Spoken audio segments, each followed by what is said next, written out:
Hi guys! Mayam ngasidi nganu phangebuko aduna nganu thongbagi video matem de ulake aduga mukbang tawbagi na ina video atopa manamge tawbune bu ngasi thongbai je matem te hapaga adum video se ani thoge tawbune ado thongbai do matem te adum hapake buko aduga ai journey chatbagi video ina hapake buko ai lam koi ba chatore ba aduna ne buko ado thongbai yeng minar se telok janam ku kai loi sem loi nganu amatang khak ngai lerme adune buko lor lai ja ado thong raje adudi nganu do sida layer mayam moina matu nung phoiraga maiga yairaga pirebo akoina sida semjarage na adum semjare ba haidi akoi ku sem moi ku sem go manadamni na ko ado akoin semjare telok chanam ko kai loi sem lore ado thongbai matep de ulake khang ahan ba thong do ni yam excited oi ko ado sida layer khang ahan ba do tezbata adagi jira adagi telo chanam loi hapchalaga ham ole adai machal mo hapchan do ni ai smai toy ko singna khara kon hape ba ko aduga singa mo hapchan gare nganu hapchalle ado nganu je kg ani gram chani ne ado si khang ji dum challe ba ko adum phajana challe khoi mungi di yam phajana kana re hai tare ado hap kada machal jing loi hape to haidi machu kari kara moro kari ka hap chalaga smaina leire yengone masak se phajadra mayam ado makhum jalle ba ko makhum je khumjala ngak thong gan da yam phajana munbado du oi ba haidi yam mutta na yam phajana tu na munbado du oi ado ai ising hap chalaga sauhandoi ne makhum khumjala thamgre mayam na soi den khangning am makhal gi khang no gai mayam soi khangning am ni ba ko ado si se AGARO da gi Tri-Ply steel Kadai with lid Regency ne ba ko ado magi makhum je lid yaw pa jim yam ti na phare ado duga magi makha jai tare ne yam na kutli ko haidi pikpa male yam na kut pa ai kut che chaw bani da ko ado kut leb ko sigi chang da tu duga magi nut kari kara yam phajana phajan ba do adu do oi magi makhum dagi kari dagi ko ado makhum ji dum yam na tha law ba do do oi ko feng kan da lang trick ka lang nga ne ko hamra phajani khambra dagi paibam handle dung jam phajana dum yaw re ai kut a chaw ba dum jan challe ado 26 cm ne bu ko magi size ado adum yam na gane akoi imung mi manga truk chabadadi yamna ilai laina ko na bado adum oire ko mai makhum ju loina fajare na trane ko haide masak se yamna fajadra adu duga sigi khang je Tri-Ply steel oib ko 3 layers ni ne ko yamna lum lawdo du oib ko duga handle ji ju kai hani yamna perfect oire ha tare ai khut achawo je dum loina mak change adu 2.5 mm thick oib ko magi atha ba je aduga dum kai hani yamna che na magi mafam je loina mak kahani phajan birak podo adumai oi bo ku ina chatni bu ko aduga 26 cm ne bu ko si so aduga adum khoi gi gas stove adai induction adagi config na machine do daga loina feng ba dum yani ko myam loina mak khuding mak ta loina mak perfect oi ba do adu oi hai tare aina pamjabi do adu tho e ba ko 5 years su warranty lai bane bu ko adu nupi myam pamam ni khalle bu ko description da link ta ha ba bani ko check out tawira mamangi de jo hanga ko myam yawe ba ado hojik nganu thong bu almost lo sele ai alu ha pai matang ul hodre sin na awa fadigom ha khre ba ko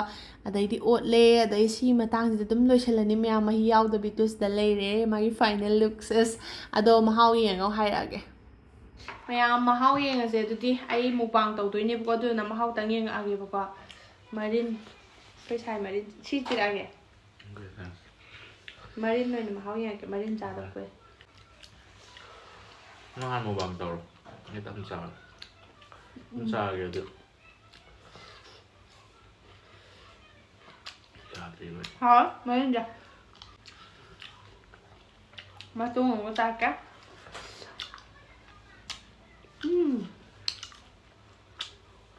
làm cân bao nhiêu kìa có makan deh makan deh sao cha macam cha sao cái sao cái tàu vậy makan di sini mah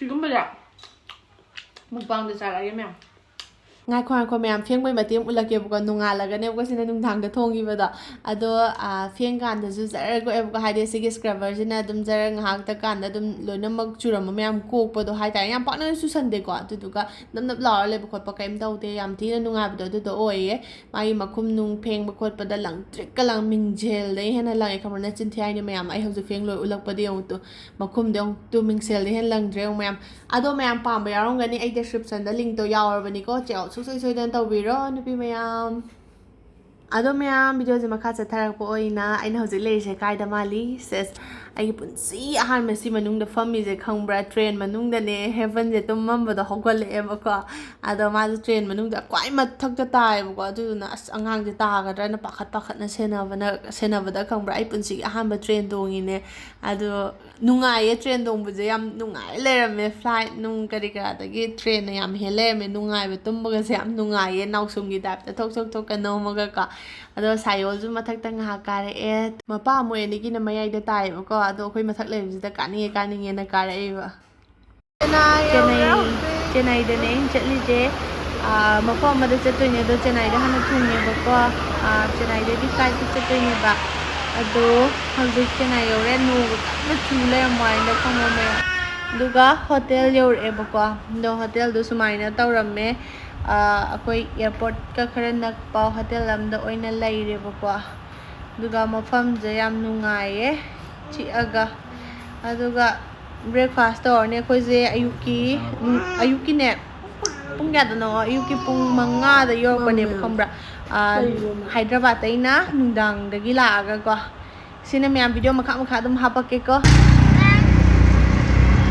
ꯑꯩꯈꯣꯏ ꯃꯇꯦꯛ ꯑꯃ ꯀꯣꯏꯕ ꯊꯣꯛꯂꯛꯏꯅꯦ ꯑꯗꯣ ꯄꯨꯟꯁꯤꯒꯤ ꯑꯍꯥꯟꯕ ꯁꯃꯨꯗ꯭ꯔ ꯎꯗꯣꯏꯅꯦ ꯑꯩꯒꯤ ꯄꯨꯟꯁꯤꯒꯤ ꯑꯍꯥꯟꯕ ꯇ꯭ꯔꯦꯟ ꯇꯣꯡꯉ ꯂꯥꯛꯑꯦ ꯑꯗꯨꯒ ꯁꯃꯨꯗ꯭ꯔ ꯄꯨꯟꯁꯤꯒꯤ ꯑꯍꯥꯟꯕ ꯎꯗꯣꯏꯅꯦ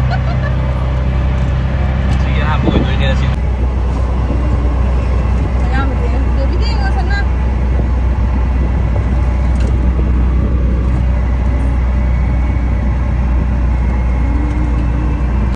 ꯑꯍꯥꯟꯕꯗ ꯁꯤꯒꯤ ꯃꯦꯔꯤꯟ ꯀꯤꯡꯗꯝꯁꯦ ꯌꯦꯡꯗꯣꯏꯅꯦꯕꯀꯣ ꯑꯉꯥꯡ ꯌꯥꯎꯕꯅꯤꯅ ꯁꯤꯒꯨꯝꯕ ꯈꯔ ꯌꯦꯡꯒꯦ ꯇꯧꯕꯅꯤꯗ ꯁꯨꯃꯥꯏꯅ ꯂꯩꯇꯦ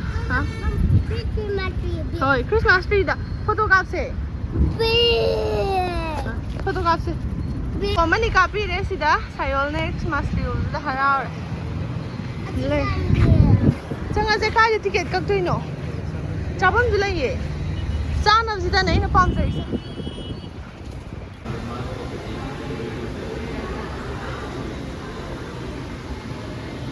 ꯁꯨꯃꯥꯏꯅ ꯂꯩꯔꯝꯃꯦ ꯌꯥꯝ ꯐꯖꯩꯌꯦ ꯋꯥꯎ ꯉꯥꯃꯨꯁꯨ ꯂꯩꯔꯝ ꯀꯩꯅꯣ ꯇꯧꯔꯦ ꯐꯖꯩ ꯌꯥꯝꯅ ꯌꯥꯝ ꯉꯥ ꯈꯨꯆꯥꯎꯁꯦ ꯉꯥ ꯈꯨꯆꯥꯎꯁꯦ ꯁꯥꯏꯌꯣꯜ ꯂꯩꯔꯣꯁꯦ ꯐꯤꯁ ꯃꯅꯥꯛꯇ ꯂꯩꯔꯣ ꯐꯤꯁꯀ ꯐꯣꯇꯣ ꯀꯥꯞꯄꯛꯀꯦ ꯋꯥꯎ ꯌꯥꯝ ꯆꯥꯎꯔꯦ ꯐꯖꯔꯦ ꯁꯅꯥ ꯂꯥꯛꯑꯣ ꯁꯤꯗꯅ ꯑꯩꯈꯣꯏꯒꯤ ꯎꯀꯥꯕꯤ ꯀꯩꯀꯩ ꯃꯌꯥꯝ ꯂꯩꯔꯦꯀꯣ ꯎꯀꯥꯕꯤ ꯍꯥꯏꯗꯣꯏꯅꯤ ꯀꯩꯅꯣ ꯁꯛꯁꯨ ꯀꯩꯅꯣꯝ ꯇꯧꯈ꯭ꯔꯦ ꯁꯤꯗꯅ ꯑꯩꯈꯣꯏ ꯐꯣꯇꯣ ꯀꯥꯞꯐꯝ ꯂꯩꯔꯦ ꯃꯦꯔꯤꯟ ꯀꯤꯡꯗꯝ ꯁꯤꯗꯁꯨ ꯉꯥ ꯃꯈꯜ ꯑꯃ ꯂꯩꯔꯦ ꯁꯥꯏꯌꯣꯜꯁꯤ ꯀꯩ ꯉꯥꯅꯣ ꯉꯥ ꯃꯆꯥ ꯃꯌꯥꯝ ꯌꯦꯡꯉꯣ sila lang nga rin lang ko kain pa ay haja ka dam na yung mga masa suhan to nila Ora nga hayam lay re nga hayam mo uzu lay re ma nga kay to lay na che le ra ba sa ki fashion style la si nga hay na ka ba nga hayam lay re ko nga hay da haw ko nila wow okay Smile nói tôi có tung hành bí nung cây ca ngà hay cây lấy bom cây ca lối tu cắt chi cây nó tung hành bí đạp đời khang đi cắt lá cho mà lý đông cũng mà cái xí lệ đàn nào đó sẽ cùng bom mắm này Nam gram 어디 마탕 끼 올로 하러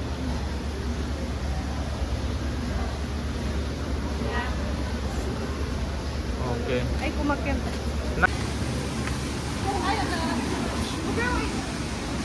Boy, fishing. Ouais.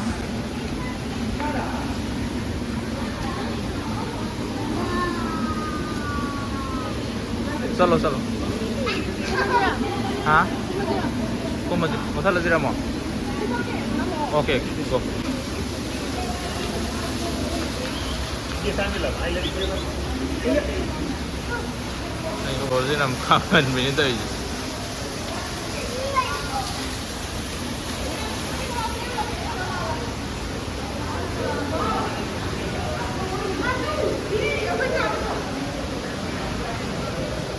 Wait, kaya pala ay nga tao na ka kung may da.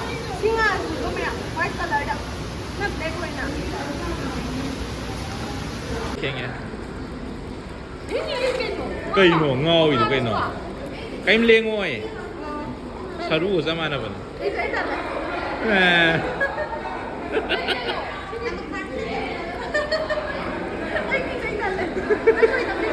Ya, nasalada. Ado pepe laudra. Kaygino. Star fish mai ka bra. Wow, ku chao siu.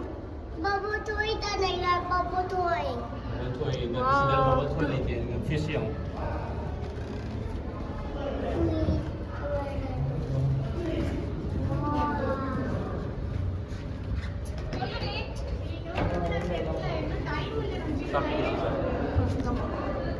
Nga sa mga nila.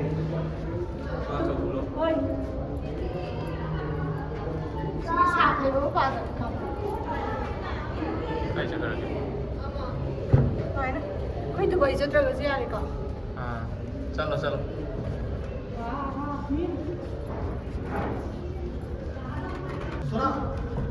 Sana, siyo tu. Situ nara.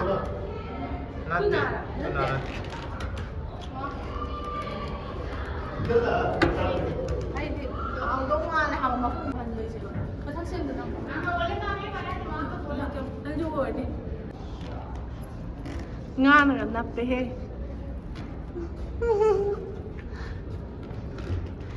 Yo. Nungaran ka. Kanay no. Uy, mga ko na dito eh. Yang cute.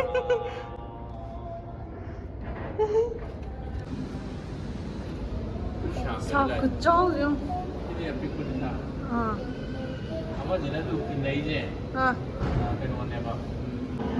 Okay. Ma'am di ma'am make follow mo.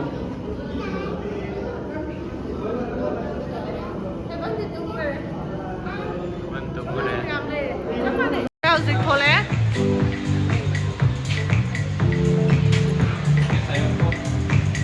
Si lupa chama gi na hinau je si lai re aduga fajan chatharaga samudragi ima yengage